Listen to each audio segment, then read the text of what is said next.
તો જે રીતે વિધાનસભામાં બોમ્બની ધમકી મળી હતી તેને લઈને પોલીસ પ્રેસ કોન્ફરન્સ કરી રહી છે, સાંભળીએ। કરવામાં આવેલ છે। જો ઈમેલ આવ્યા છે એની વિરુદ્ધ ગુના દાખલ કરવામાં આવશે અને તપાસ કરીને આગળ તપાસ વધશે। ઓકે, તપાસ જે જોડાઈ છે અન્ય એજન્સીઓ પણ તપાસની અંદર જોડાઈ છે। હવે તો પહેલે ગાંધીનગર પોલીસ ગુના દાખલ કરશે, પછી ડીજી સાહેબ નક્કી કરશે કે કઈ એજન્સી સાથે જોડશે।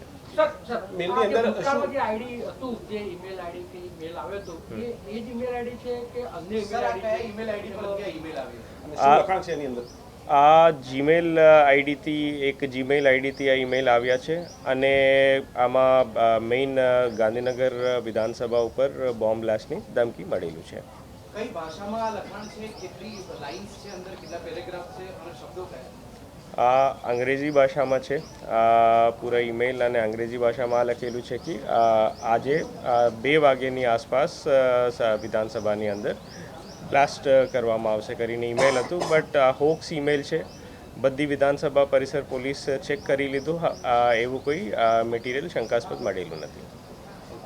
પહેલા જે આપણને ગાંધીનગરમાં સ્કૂલોમાં અને અન્ય કચેરીઓમાં જે મેલ મળ્યા છે એની સાથે કોઈ સામ્યતા જોવા મળી રહી છે? અને સાહેબ બીજું કે આજે બી બીજા અમદાવાદમાં અન્ય બી મેલને ધમકી મળી, તો ગાંધીનગરના બીજાને કોઈને મળી છે ધમકી?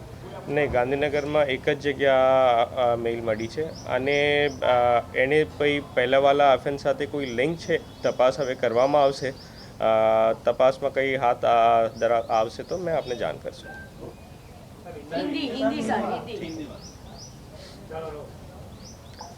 आज सुबह गुजरात विधानसभा में बॉम्ब ब्लास्ट की धमकी वाली ईमेल मिली थी। वो ईमेल मिलने के बाद वहाँ पे BDDS टीम्स ने चेक करके ऐसा कोई शंकास्पद चीज़ नहीं मिला है, तो विधानसभा की कामकाज आज 10 बजे से शुरू हो गया है। जो ईमेल आया है उनके खिलाफ गुना दाखिल किया जाएगा, करके आगे की कार्रवाई किया जाएगी। अच्छा सर, कौन सा मेल था, मेल में क्या लिखा था? पहले जो मेल आया था वो सेम मेल है कि कुछ अलग से?